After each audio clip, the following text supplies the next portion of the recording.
आंवला नवमी का त्योहार कार्तिक शुक्ल पक्ष की नवमी तिथि को मनाया जाता है। इस दिन आंवले के पेड़ की पूजा का विशेष महत्व माना जाता है। कहते हैं कि जो भी आंवला नवमी के दिन पेड़ की पूजा करते हैं उसे अच्छे फल की प्राप्ति होती है। आंवला नवमी के दिन किए गए पुण्य कर्मों का फल जन्म जन्मांतर का खत्म नहीं होता है। इसीलिए इस दिन दान, पूजा, भक्ति, सेवा आदि कार्यों के लिए अत्यंत शुभ माना गया है।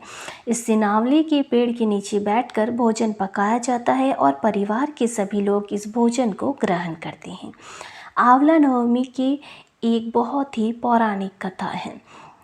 कहते हैं पौराणिक कथाओं के अनुसार एक बार माँ लक्ष्मी पृथ्वी का भ्रमण करने आई और रास्ते में उनके मन में भगवान विष्णु और शिव की एक साथ पूजा करने की इच्छा प्रकट हुई। फिर माता सोचने लगी कि इन दोनों देवताओं को एक साथ कैसे पूजा जा सकता है।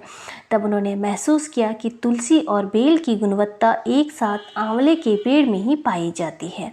तब माता लक्ष्मी ने आंवले के पेड़ को विष्णु और शिव का प्रतीक मानकर उनकी विधि विधान से पूजा की और इस पूजा से प्रसन्न होकर भगवान शिव और विष्णु प्रकट हुए।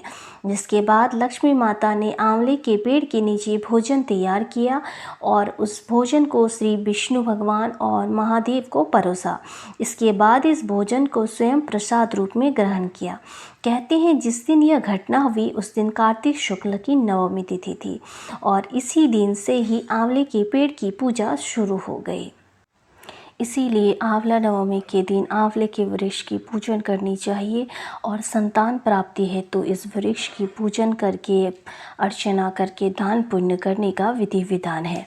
इस दिन आंवले के जड़ के नीचे दूध देना चाहिए और इस दिन विधि विधान से तुलसी का विवाह कराने से कन्यादान तुल्य फल मिलता है। जय श्रीमन्नारायण।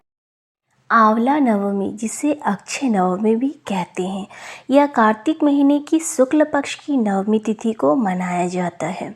मान्यता है कि कार्तिक शुक्ल पक्ष की नवमी से लेकर पूर्णिमा तक भगवान विष्णु आंवले के पेड़ पर निवास करते हैं।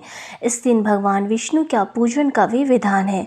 आंवले नवमी पर आंवले के वृक्ष के पूजन करनी चाहिए। संतान प्राप्ति है तो इस दिन विशेष पूजा किया जाता है आंवले के वृक्ष की। आंवले के वृक्ष की पूजा अर्चना कर दान पुण्य करने से अक्षय पुण्य की प्राप्ति होती है। इस दिन आंवले के वृक्ष के नीचे पूर्व दिशा में बैठकर पूजन कर पेड़ की जड़ में दूध देना चाहिए। इस दिन जो भी विधि विधान से तुलसी का विवाह कराते हैं उसे कन्यादान तुल्य फल मिलता है। इसीलिए आंवले नवमी को अक्षय नवमी भी कहा जाता है। साथ ही इस दिन किया हुआ ध्यान, जप, भगवान का लिया हुआ नाम, सारे पुण्य कर्म अक्षय होते हैं।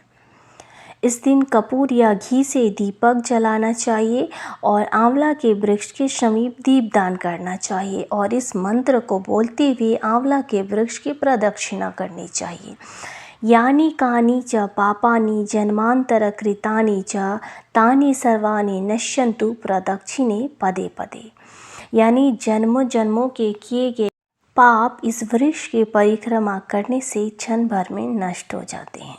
इसलिए आंवला के वृक्ष के नीचे जप अवश्य करना चाहिए और इसका पूजन अक्षय नवमी के दिन अवश्य करना चाहिए।